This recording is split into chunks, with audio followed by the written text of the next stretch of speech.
The Lost Bell of Liberty, the Silent Town. Deep in the green hills of Vermont, there was a quiet American town called Ashwood.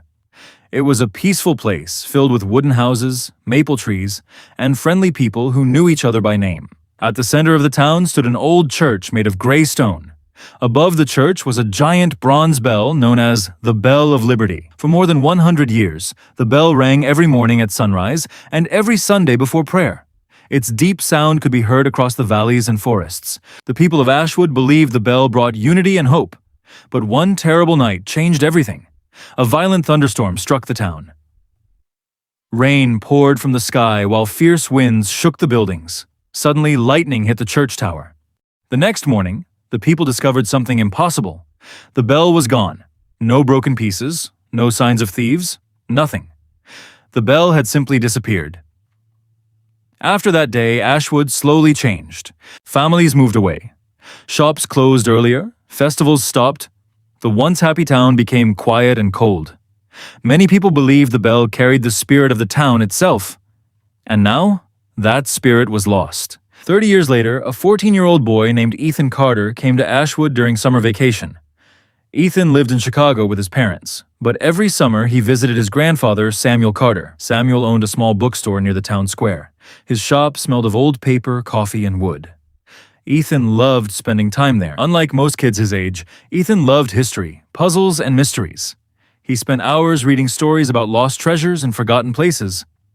On his first evening in Ashwood, Ethan noticed something strange. The church tower stood empty. "No bell?" Ethan asked. His grandfather became silent. Then he sighed. "That bell disappeared long ago." Ethan's eyes widened. "Disappeared?" Samuel nodded slowly. "No one ever solved the mystery." That night, Ethan could not sleep. He kept imagining the missing bell hidden somewhere in the town. The next morning, Ethan visited the town library. An elderly librarian named Mrs. Harper welcomed him warmly. "You're Samuel's grandson, aren't you?" she asked. "Yes," Ethan replied. "I want to learn about the Bell of Liberty." Mrs. Harper looked surprised. Most people stopped caring about that story years ago. She walked to a dusty shelf and pulled out an old newspaper. The headline read, "Mysterious Disappearance of Historic Bell Shocks Ashwood." Ethan read every word carefully. According to the article, the bell vanished during the storm in 1996.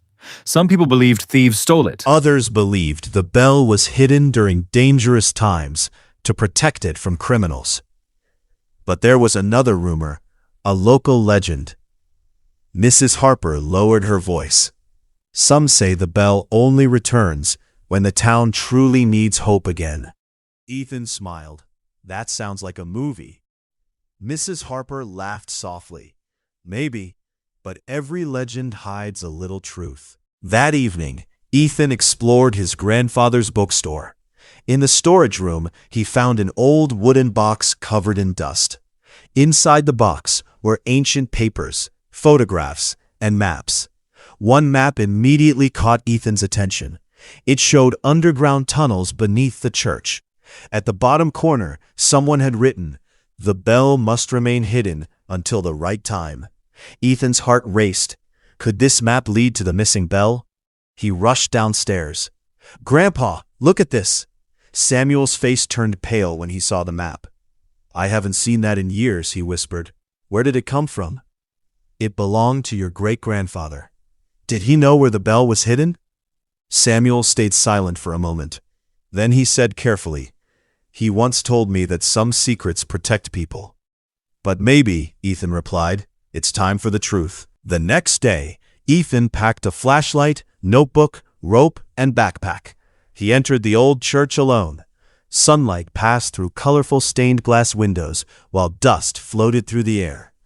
Behind the altar, Ethan discovered a hidden stone door exactly where the map showed. The door creaked open slowly. Cold air rushed out. A staircase led deep underground. Ethan's flashlight shook slightly as he walked down. The tunnels were dark and narrow. Water dripped from the ceiling. On the walls were strange markings and old symbols. After several minutes, Ethan found a locked iron gate. Beside the gate was a puzzle carved into stone. "Hope is strongest when shared." Ethan thought carefully. Then he smiled. He pushed the gate together with both hands. Click, the lock opened. The gate slowly moved aside. Beyond the gate was a giant underground chamber. And there it was, the Bell of Liberty, covered in dust, but still shining faintly in the flashlight beam. Ethan stood frozen in amazement. The missing bell had been hidden beneath the church for 30 years.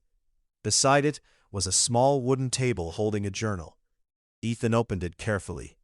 The journal belonged to Father Benjamin, the church priest from long ago. Its final pages explained everything. During the 1996 storm, dangerous criminals planned to steal the bell and sell it overseas. To protect Ashwood's symbol of hope, Father Benjamin secretly hid the bell underground. But before he could reveal the location, he passed away unexpectedly. Only the map remained. Ethan looked at the bell silently. The town had spent 30 years believing in mystery and fear,